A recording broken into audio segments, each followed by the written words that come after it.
ഇതൊക്കെ മതിയാവും. ഇതൊരു 4 ദിവസമല്ലേ നിൽക്കുന്നുള്ളൂ. 4 ദിവസം എന്തായാലും നിൽക്കണം. ഇതൊക്കെ മതി. പിന്നെ അവിടെ ഉണ്ടല്ലോ എഴുത്തിയുടെ രസമുണ്ടല്ലോ, അത് ഇടാം. അമ്മ എങ്ങണ്ടാ ബാഗൊക്കെ എടുത്തിട്ട്? ഞാനേ തറവാട്ടിലേക്കാ ഒരു 4 ദിവസം കഴിഞ്ഞിട്ട് വരാം. എഴുത്തി ചെല്ലാൻ പറഞ്ഞിട്ട് കുറേ ഉണ്ട്, ഒരു 4 ദിവസം നിൽക്കാൻ. 4 ദിവസം കഴിഞ്ഞിട്ട് വരാം. അയ്യോ അമ്മ എന്തിനാ 4 ദിവസത്തിന് പോണേ? 4 ദിവസത്തിനൊന്നും പോണ്ട. ഇവിടെ കുട്ടികൾക്ക് എനിക്കൊന്നും കാണാതിരിക്കാനേ വയ്യ. പിന്നെ അമ്മ പോവുക വേണ്ട. നേരെ ഒരു ദിവസം പോയി നിൽക്കുക. അത് നിൽക്കും വേണ്ട കേട്ടോ. രാവിലെ പോവാം, നമുക്ക് എല്ലാവർക്കും കൂടി പോവാം. ശരി, ഞായറാഴ്ച ആവട്ടെ. നമുക്ക് കുട്ടികൾക്ക് സ്കൂളും ഇല്ല, നമുക്ക് എല്ലാവർക്കും കൂടി ഒരുമിച്ച് പോവാം കേട്ടോ. നമുക്ക് എന്തായാലും എന്നോട് നല്ല സ്നേഹമുണ്ട്.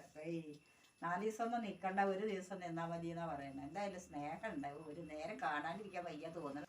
എന്താ ഒരാഴ്ച പോയി നിക്ക്. നല്ല നടക്ക, ഒരു പണിയെടുക്കണ്ടല്ലോ.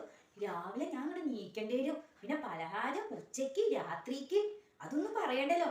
ഞാൻ സമ്മതിക്കില്ലേക്ക്. എന്താ മനസ്സിലിരിപ്പ്. സോപ്പിട്ടാലേ കാര്യമുള്ളൂ.